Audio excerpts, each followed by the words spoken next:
Les gars, il faut tapoter. Hein. Je vais. Attendez. Tapotez le live, s'il vous plaît. Vous êtes en bas, on n'a pas demandé d'envoyer cadeau. J'ai dit il faut tapoter. Parce que nous sommes dans la connaissance, nous sommes dans l'enseignement. Voilà, il y a des panels où les gens sont là-bas en train de faire le béret, ils veulent la visibilité. Nous, on est en train de sensibiliser. Et puis, bon, je pense que la mayonnaise est en train de prendre. Voilà, c'est un peu. Voilà, vous connaissez. Bon, pour les femmes, vous connaissez, hein. Quand vous mettez la marmite au feu, vous mettez l'huile, c'est pas d'un coup, la sauce est cuite avec un bâton magique. Donc, c'est un processus. Nous sommes dans un processus. Voilà, c'est important. C'est comme la grossesse, c'est un processus de 0 jusqu'à 9 mois. Donc, nous sommes dans un processus. Donc, continuez. Voilà, vous voyez que moi, si vous avez fait la remarque, nous, dans notre combat, nous sommes solidaires de tous. Et partout, nous avons, actuellement, je vois que certains sont en direct. C'est très bien, mais moi, je suis quelqu'un, quand je t'accompagne, j'accompagne parce que je veux qu'on soit fixé sur la communication politique. Parce que ce qui nous réunit et ce qui fait que quand Solifor est en direct, c'est très bien qu'on vienne l'accompagner. Et quand on l'accompagne, ça permet de pouvoir éclairer l'antenne les uns et les autres. Parce qu'il y a des informations qu'on peut avoir en cours de route. Donc là, où on m'attend pas, c'est là que sur les panels se trouve. Vous allez voir, il y a certains, sur les panels, je ne monte pas. Parce que ce n'est pas le nombre qui compte pour moi, c'est la qualité et le message qui est retranscrit au peuple. C'est important. Parce que c'est petit à petit que l'oiseau fait son nid. Et donc, j'aime bien rester dans les coins où on ne m'attend même pas. C'est là que sur les panels se trouve. Après avoir dit ça, je vous dis de continuer le combat. Parce que nous sommes sur le bon chemin. C'est parce que nous sommes sur le bon chemin que le régime de Ouattara a peur. C'est parce que nous sommes sur le bon chemin qu'aujourd'hui ils tremblent. C'est parce que nous sommes sur le bon chemin qu'aujourd'hui ils enlèvent vos frères et sœurs. C'est important. Ne désespérez pas. Je sais que nous sommes dans une guerre asymétrique. Elle est spirituelle, elle est métaphysique, elle est physique. Et il y a beaucoup de choses qui englobent ce combat-là. Mais personne ne peut arrêter un peuple qui est debout. Il brise tout sur son chemin. C'est comme un éléphant. Quand il est en colère, vous connaissez très bien, l'éléphant qui est pour vous quelque chose de... un animal très important. Ce n'est pas le lion, votre emblème, votre symbole. C'est l'éléphant. Donc, vous connaissez la capacité, la force de frappe d'un éléphant quand il est en colère. Le barrissement de l'éléphant se fait entendre partout dans la forêt. Donc, restez toujours confiants, aucun désespoir. Quand je dis ça, c'est parce que souvent, on veut que Ouattara tombe. Et je le dis sans peser mes mots. Parce que quand je pèse, c'est comme si je veux savoir est-ce que j'ai bien parlé ou mal parlé. Non. Je ne pèse pas. Et à l'état brut, je restitue. Voilà. Parce qu'on peut dire que non, quand tu es payé à 3 000 € brut, et in fine, tu te retrouves à 2 600 € net. Non, non, non. On va aller à l'état brut. Parce qu'avec Ouattara, il faut être comme ça. Avec Ouattara, il n'y a pas d'élégance. Avec Ouattara, il n'y a pas d'éloquence. Ouattara, c'est quelqu'un de barbare, de brutal.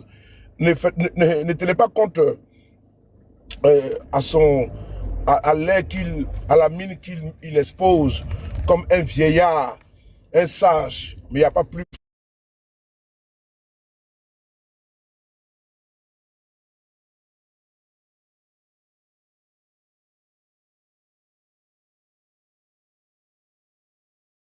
Le visage de Ouattara, c'est le visage de celui-là même qui kidnappe avec ses encagoulés.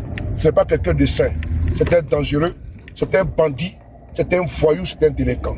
Je le dis, nous sommes en politique. Parce que les pratiques que Ouattara emploie, c'est les pratiques des bandits et des malfrats. Donc, vraiment, vous savez, souvent, il y a la communication au niveau même vestimentaire. Il y a la communication au niveau, comment dirais-je, linguistique. Il y a la communication au niveau gestuel. C'est comme c'est les sourds et autres là, ils ont une communication que vous connaissez. Donc, la communication des signes, ils s'entendent entre eux. Mais si Alassane Ouattara, c'est également pareil. Vous les voyez aujourd'hui, au lancement de quoi là, pour les prix du café cacao, mais il s'habille en tout noir, il porte un chapeau d'un vieux sage. comme signe de sagesse. Ça, c'est trompe-œil. Ouattara est un trompeur. Quand on le voit comme ça, on dit, mais c'est les papas, c'est les papas. Mais il n'y a pas plus un père indigne. Il n'y a pas plus quelqu'un de... C'est-à-dire qu'il ne faut pas lésigner sur les mots. Nous ne sommes pas en famille ici, où on doit avoir de la retenue. Voilà, en politique, il faut être dur et cru. Quand un papy de 83 ans se comporte, et puis il est en politique, se comporte comme un délinquant, comme un bambin de 18 ans, comme un voyou, comme une racaille. Et Ouattara se comporte comme une racaille. Donc ne soyez pas dans le polissement des mots ou des phrases pour dire non, bon, Ouattara c'est notre père, c'est notre grand-père. Il n'est pas mon père. Parce que si on devait aller sur la posture maternelle, moi par exemple, aujourd'hui je serais pro-Babo. Parce que ma mère, elle est pro-Babo. J'ai des frères qui sont pro-RHDP. Donc s'il devait avoir des affinités familiales, qu'il devait avoir des répercussions ou des influences sur moi, j'allais être RHDP. J'ai mes frères et sœurs qui sont RHDP. Mais nonobstant, j'ai ma posture qui est claire et nette. Il faut les combattre jusqu'à ce qu'ils tombent. Parce que c'est des usurpateurs. Ouattara c'était un faussaire. Ouattara c'était un farceur. Ouattara c'était un escroc politique qu'il faut combattre. Et quand je le dis, ce n'est pas une injure. Parce qu'en politique, il n'y a pas d'injure quand c'est qualifié politiquement parlant. Je n'ai pas insulté sa mère ni son père. Je le qualifie comme étant un homme voyou, un homme délinquant, un malfrat et une racaille, une pourriture politique. Et je le décris comme ça parce qu'il a besoin d'être décrit ainsi. Voilà.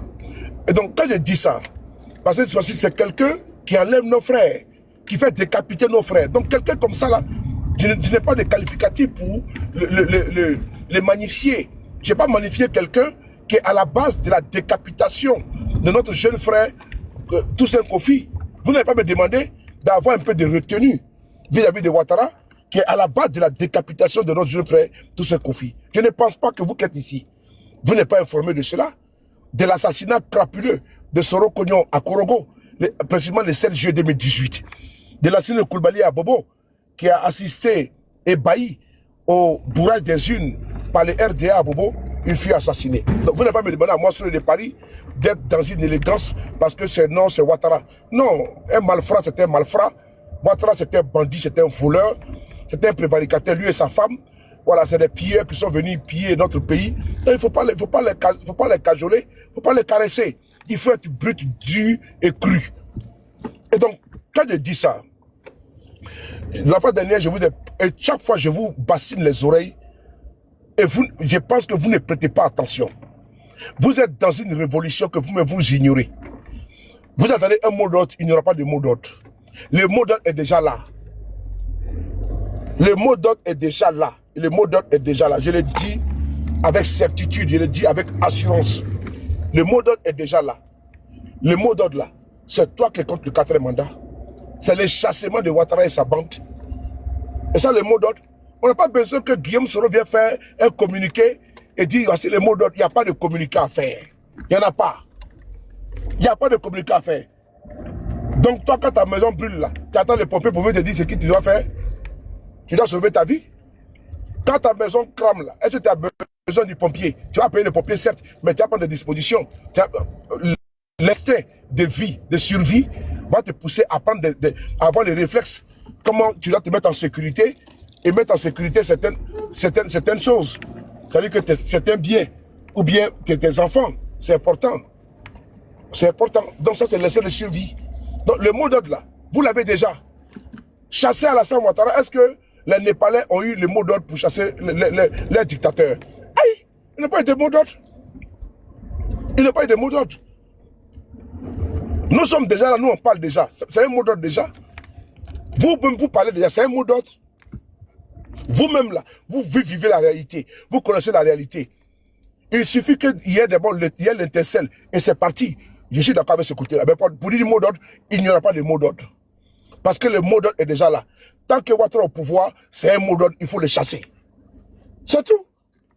Ouattara au pouvoir là, c'est d'abord un mot d'ordre déjà pour vous. C'est-à-dire qu'on n'a même pas besoin que Babo sorte. Babo est trop petit dans notre affaire là. Guillaume Soro est trop petit dans notre affaire. C'est une manière d'imager. Comme les Ivoiriens parlent dans la rue couramment. C'est-à-dire que le mot d'ordre est déjà avec vous. Ouattara fait 4 mandats, donc c'est déjà bon. Tu es en colère, c'est déjà ton mot d'ordre qui est là. Maintenant, les éléments pour mettre en place et faire, comment dirais-je, acter la colère de la parole aux actes, là, c'est de ça qu'il s'agit. Sur le mot d'ordre, là, il n'y a pas à aller faire comment dirais-je, un cours, comment dirais-je, à l'école polytechnique ou bien à l'ENA pour savoir que le mot d'ordre il est déjà là. Est-ce que nos frères sont enlevés en Côte d'Ivoire? Oui, c'est un mot d'ordre qui est là. Donc, il faut combattre l'arbitraire, les arrestations arbitraires. Le mot d'ordre, c'est quoi? C'est la corruption. Est-ce que ce gouvernement n'a pas si volé des milliards du contribuable ivoirien? C'est un mot d'ordre, alors il faut les déloger. C'est quoi le mot d'ordre? C'est le mot d'ordre qui est là, ici, de vous égrener. On ne va pas avoir entendu une conférence de presse. Bonjour, chers Ivoiriens. Je suis devant vous, président du PPACI. Je demande au peuple de Côte d'Ivoire de se lever. Non, non, non. On va se lever comment? Vous êtes déjà levé. Pourquoi on vous demande de vous lever encore? Vous êtes déjà énervé. Pourquoi on vous demande de vous énerver? Vous êtes déjà au front. Pourquoi on vous demande d'aller au front? Parce que ce que vous faites là, c'est plus qu'un mot d'ordre. Il faut matérialiser ça sur le terrain et puis chasser Ouattara. Et puis même les manifestations que nous demandons, on dit pacifique et tout ça là. Oui, ces manifestations, au niveau, c'est normal. Mais est-ce que ceux qui manifestent dans les pays où ils ont acté la révolution, ils ont demandé, c'est parce que les choses ne sont pas encore rentrées dans leur effectivité. Sinon, tu penses qu'on va demander une autorisation à un pseudo-préfet d'Abidjan? Non, mais il va fuir. Il va fuir. Tu penses qu'on va lui demander autorisation à un commissaire de police? Non, mais il va se déshabiller, il va prendre la poudre d'escampette. On n'a pas demandé de demander une autorisation à quelqu'un. C'est parce qu'on veut démontrer que nous sommes légalistes, que nous sommes républicains. Et donc, on est dans la formalité légaliste et républicaine. Sinon, quand cela les tienne, on peut organiser une manifestation anarchique comme les RDL le faisaient. Est-ce que les RDL ne faisaient pas ça? Les RDL sortaient, ils brûlaient, ils cassaient tout. Et qui a posé la question, n'est-ce pas, à ces barbares, à ces voyous du RDL? Personne. Mais aujourd'hui, ils sont au pouvoir, non? Vous savez par quelle alchimie ils sont arrivés au pouvoir? Ils sont parvenus au pouvoir. Ont-ils appliqué les doctrines de la démocratie? Est-ce que le RDA a appliqué les vertus de la démocratie? Est-ce que le RDA a appliqué les levées de la démocratie?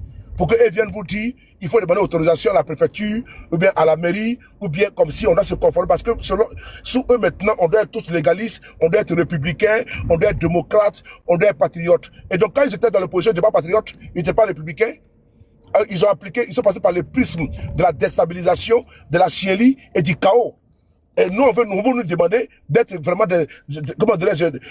comme nous sommes dans un monde de bisounours.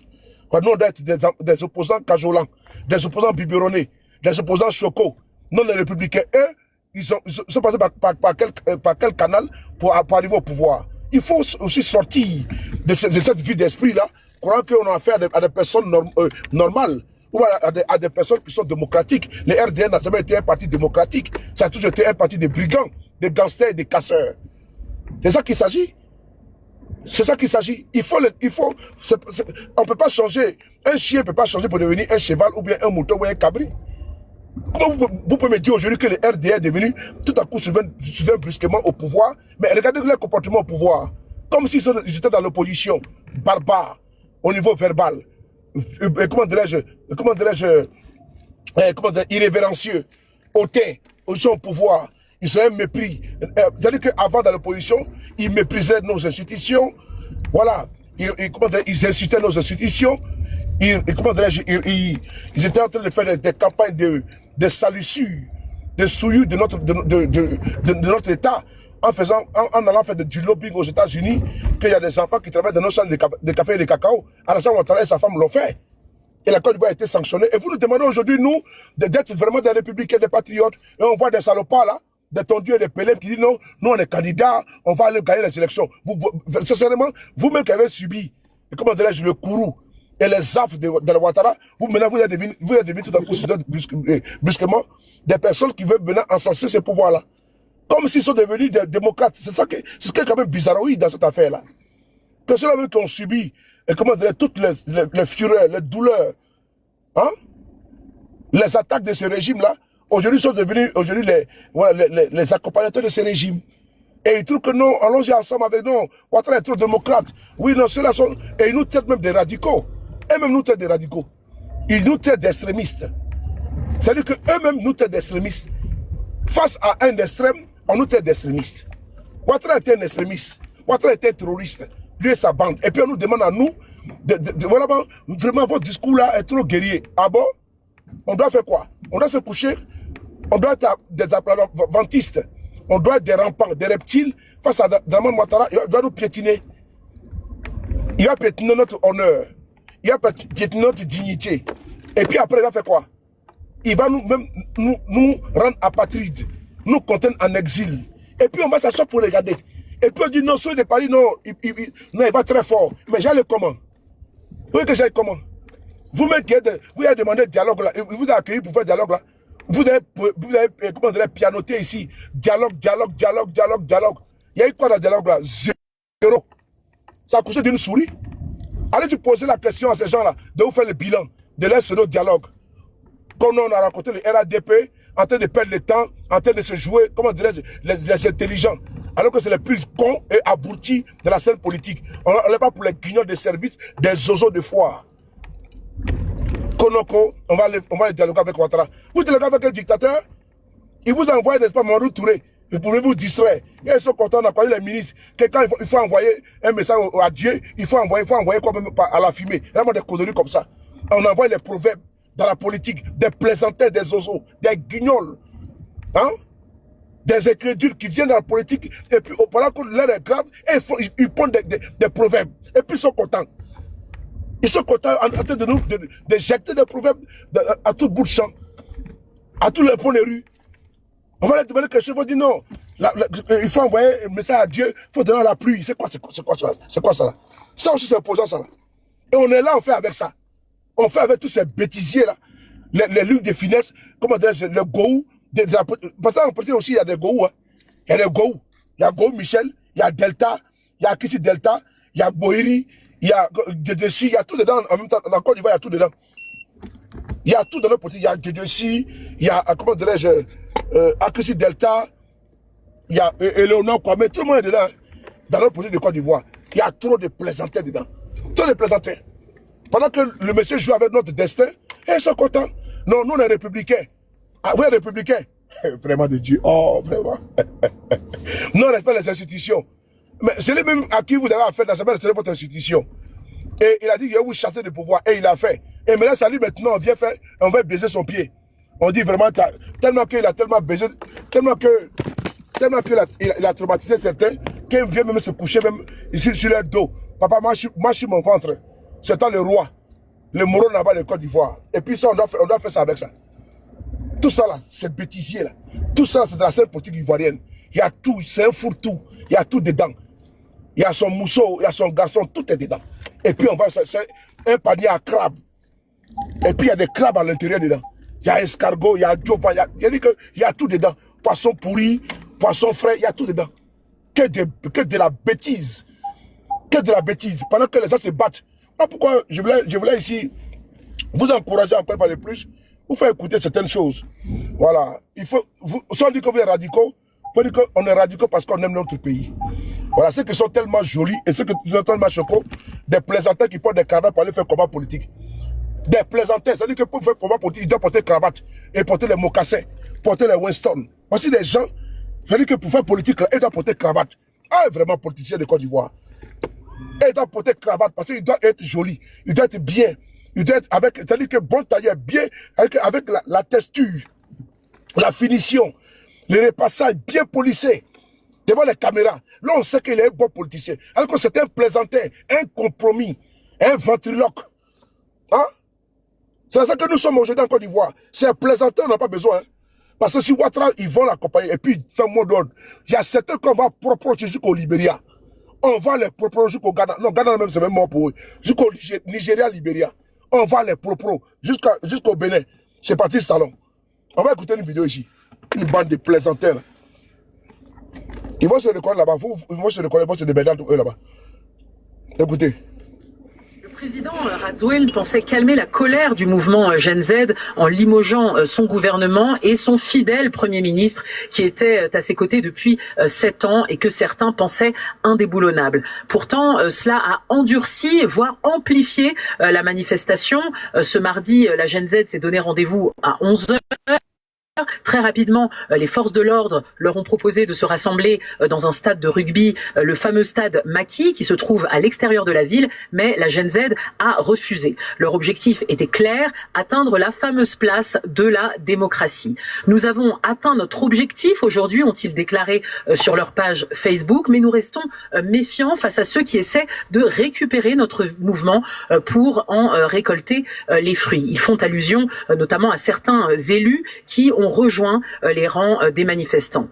Ce 4e jour de mobilisation a été inédit par son ampleur et par la détermination des manifestants. Certains n'hésitaient pas à caillasser les forces de l'ordre de très près, jusqu'à transformer cette mobilisation en véritable guérilla urbaine. Les manifestants ont désormais des techniques pour renvoyer les grenades lacrymogènes ou les éteindre rapidement grâce à de l'eau et des branches d'arbres. Cela montre que les manifestants sont de plus en plus déterminés et de moins en moins intimidés par les forces de l'ordre. Leurs revendications restent les mêmes. Ils demandent le départ, la démission immédiate du président Rajoelina. Ce dernier n'a toujours pas répondu à cette revendication. Merci. Bon, mon frère. Le président... Faut pas descendre, monsieur Agbawala. On va vous faire descendre parce que c'est de l'impolitesse. Donc nous sommes en train de causer ici. Nous on fait quoi? Non, c'était ici. Vous allez monter, vous allez parler avant nous. Ça veut dire quoi? Non, on est en train de faire quoi? On est en train de dormir. Vous trouvez des femmes et des hommes qui sont là depuis la journée en train de parler et vous voulez vous monter, vous voulez intervenir. Donc nous on fait quoi? Non, c'était alors. Il faut quand même respecter les gens. Ben vous montez, vous avez seulement combien d'abonnés? C'est un avatar. Vous avez 5 abonnés et 15 suivis. Et donc vous montez, je ne sais même pas pourquoi vous avez fait monter, mais ça va être un risque, comment dirais-je, potentiel, que vous appelez RHDP. Mais vous avez fait monter. Et vous voulez parler, intervenir avant nous. C'est pour faire quoi? Casser la dynamique, il faut le faire descendre. On n'a pas le temps pour ça. Voilà, on n'a pas le temps. Si vous voulez nous interrompre, vous descendez. Merci. Donc je continue. Écoutez ici, c'est important. La fois dernière, je vous ai fait la restitution des générations. Il y a 7 générations. Et ça, il faut l'assimiler. Il y a la génération grandiose, la génération silencieuse, la génération des baby boomers, la génération des minéraux, la génération X, la génération Z et la génération Alpha. Et maintenant, depuis quelques jours, depuis un moment donné, c'est la génération Z qui a train de faire basculer le monde entier. C'est une nouvelle génération. Et cette génération, c'est comme le printemps arabe. Elle frappe partout. C'est vous, votre génération. C'est la nôtre, la génération connectée. La génération anticonformiste. La génération de rupture. Oui. La génération qui n'accepte pas l'inacceptable. C'est ça notre génération. La génération qui ne veut pas être des cobayes ou bien des cobayes d'expérience des laboratoires. La génération de l'accompagnement des applaudimètres. La génération Sardina. Nous sommes cette génération. Ils sont en train de faire basculer le cours de l'histoire actuellement au Maroc. Ils ont fait au Népal. Ils ont fait... C'est une génération. Vous êtes en train de s'aimer et je vous le dis, ne pensez pas que la colère, elle est minime, elle est grande. Voilà pourquoi nous avons élargi notre combat. Tous ceux qui sont frustrés, tous ceux qui savent qu'ils ne se reconnaissent pas ce régime de Ouattara, de rejoindre la dynamique. C'est une colère populaire. Et on veut un changement. Et le changement sera acté. Parce qu'il ne peut pas. Parce que nous sommes majoritaires. Parce qu'il ne peut pas. Parce que nous sommes nombreux. Parce qu'il ne peut pas. Parce que le peuple pousse notre combat, notre lutte, notre dynamique. Et aujourd'hui, le chemin que nous avons pris. Parce qu'il ne peut pas freiner le courant qui est en marche. Parce que ce ne sont pas les routes. Ou bien les enfumages du cacao à 2800, à un mois, à quelques jours des élections présidentielles, c'est du populisme. Tout ça, la démagogie, ça ne passera pas. Il ne peut pas freiner l'un qui est en cours. Et là, vous voyez que maintenant, il y a un basculement. Il y a un basculement. La corruption, c'est la lutte que menait la génération Z, que mène la génération Z, comment dirais-je, à Madagascar. Et cette lutte-là, elle est porteuse. Elle a déjà payé. Le premier ministre qui a fait 7 ans, 7 ans, il a été délogé par une jeunesse debout, par un peuple debout. Et nous allons chasser Ouattara. Ce n'est pas un débat, c'est notre pays. Ouattara n'a pas les titres fonciers de la Côte d'Ivoire. Alassane Ouattara n'a pas les titres fonciers. Il n'a pas l'ACD de notre pays. Il faut, je répète encore, Ouattara Alassane n'a pas l'ACD de la Côte d'Ivoire. Ouattara n'a pas les titres fonciers de notre pays. Nous sommes tous propriétaires de ce pays. Et donc, quand un de nos frères gère mal les affaires de notre pays, où il y a la contestation qui couvre, où il y a une classe qui mange, qui bouffe au détriment des autres, où il y a une pauvreté, un criard, on nous enfume, on pense que Abidjan est seulement la Côte d'Ivoire. Mais quand vous rentrez à l'intérieur du pays, vous sentez la misère vraiment qui pullule. Et donc, il faut qu'on mette le point sur les i. On ne peut pas accepter ça continuer. On ne peut pas accepter ça continuer. Pendant ce temps, les riches deviennent de plus en plus riches et les pauvres s'appauvrissent. Vous qui êtes en Europe, en Amérique, vous savez combien de fois vos frères, vos parents vous sollicitent parce qu'ils ont des problèmes. Ils n'arrivent pas à joindre les deux bouts. C'est ça notre combat. Vous redonnez votre dignité. Pas l'enfumage d'une seule qui ne fonctionne pas. Même pour soigner même des personnes, on a besoin de faire fils à Bililaï. Faire des panels pour avoir pour rassembler de l'argent pour pouvoir aider les malades. De qui se moque-t-on? Et on nous demande de ne pas critiquer ça. On nous demande de dire que tout va bien dans notre pays. On n'a pas de droit. Jusqu'à ce qu'on mette des procureurs pour nous pourchasser, pour nous traquer, pour fermer nos comptes et pour nous intimider de ne pas parler, nous bâillonner. Parce que le pays appartient à Ouattara. Qui est Ouattara? Il est qui? Il est arrivé en Côte d'Ivoire en quelle année? Posons le débat. Ouattara arrive en Côte d'Ivoire en quelle année? Et puis il se donne les kilos de nous faire des injonctions. Il est qui, lui? Son père lui a donné la Côte d'Ivoire en héritage? Est-ce qu'on lui a dit que son père était chef de Sindou? Il est chef de Côte d'Ivoire? C'est quoi ces bêtises-là? C'est quoi ces bêtises? Et on trouve, c'est normal, même Hitler avait des soutiens. Même Satan a des soutiens. C'est normal que Ouattara, un iblicien, un fils de Satan, ait également des soutiens. Je répète, nous avons Dieu créateur, miséricordieux, l'omniscient, l'omnipotent, l'omniprésent. Les quatre, n'oubliez pas, on sort massivement ici à Paris, dans le 19e amnistie internationale. Les quatre, vous qui êtes à Paris partout, on doit être nombreux. Le diable a des adeptes. Nous avons Dieu créateur, omniscient, omnipotent, le Dieu de vie et de mort. Le Dieu qui nous a créés là. Il y a une créature de ce Dieu. Notre créateur, Satan,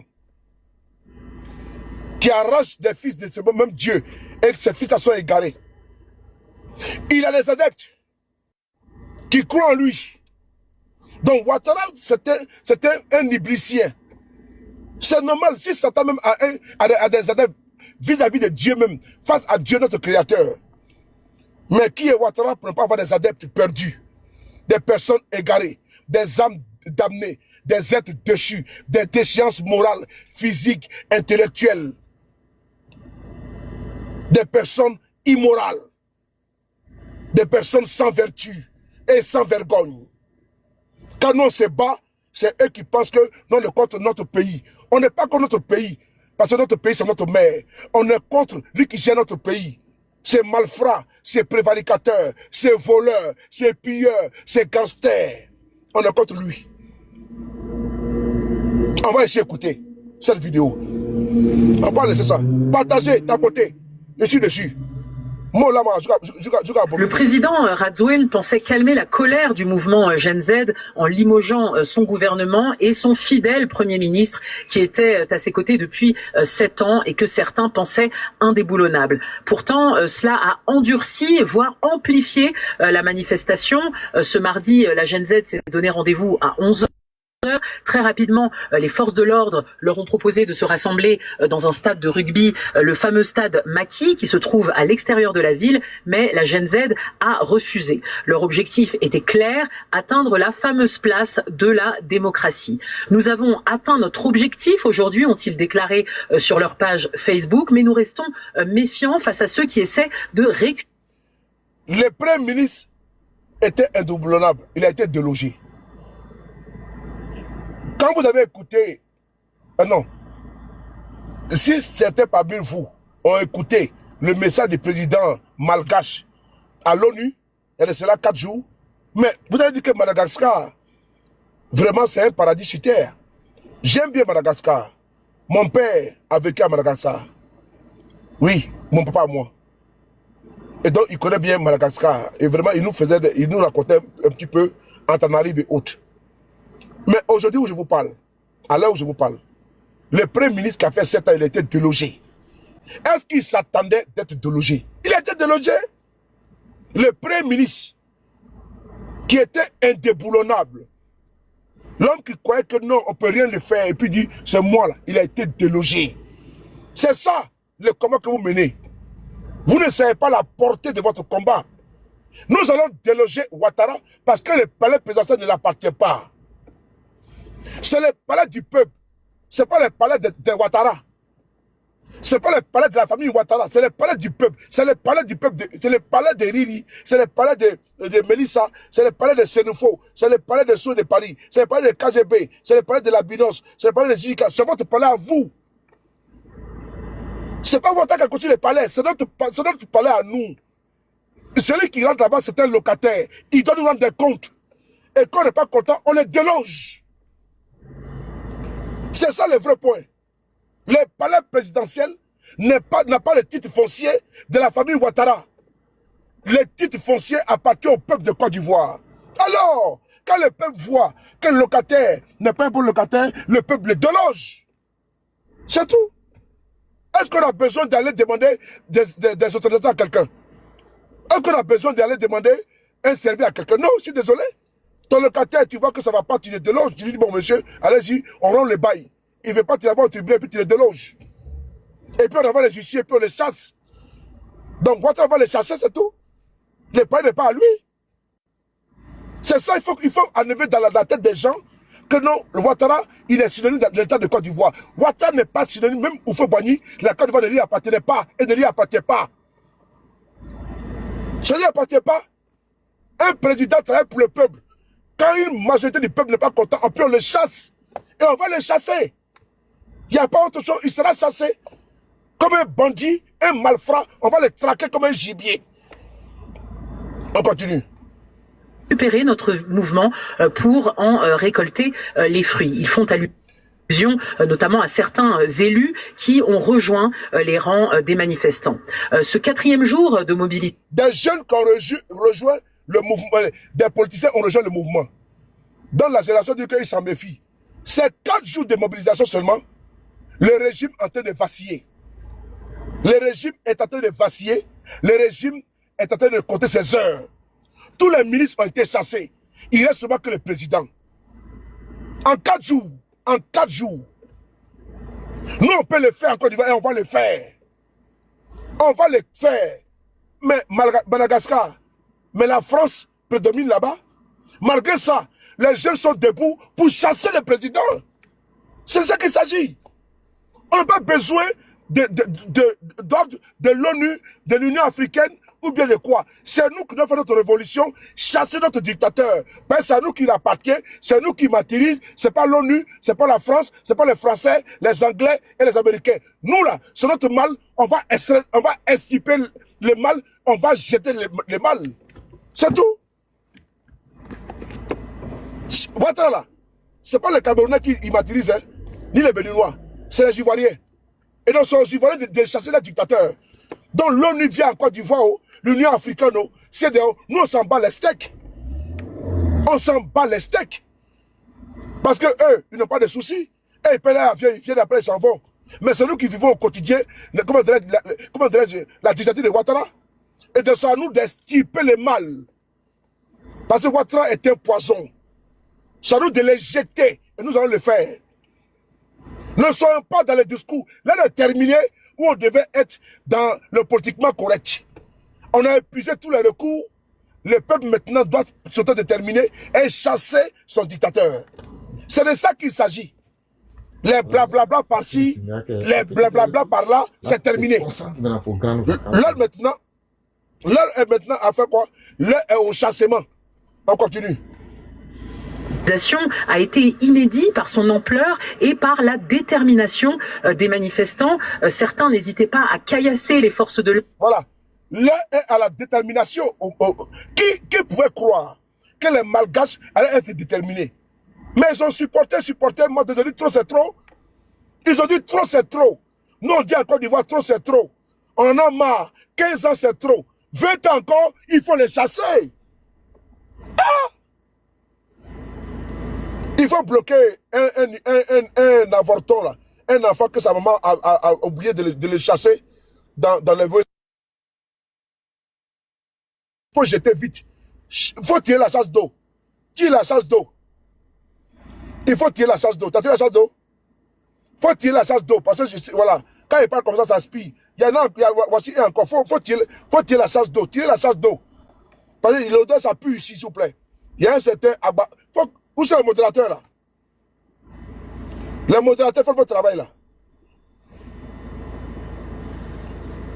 Où sont les modérateurs de ces panels? Ils sont où? Oui, je suis là. Je suis là. Pas là. Il faut bloquer les bâtards ici, s'il te plaît. Mais j'ai pas envie. Oui, je le bloque. Non. Voici un qui est là. Il faut le bloquer. Attends. Là. Ah oui, je voilà. viens de le voir. Il faut bloquer. On n'a pas le temps. S'il vous plaît, il faut bloquer. Il faut tirer la chasse d'eau. On n'a pas le temps. Il y a un qui... Voilà, il faut bloquer. On n'a pas le temps. Il faut le bloquer. Voilà. Voici voilà, il faut le bloquer. Voilà, il faut le bloquer. On n'a pas le temps. Voilà, on n'a pas le temps.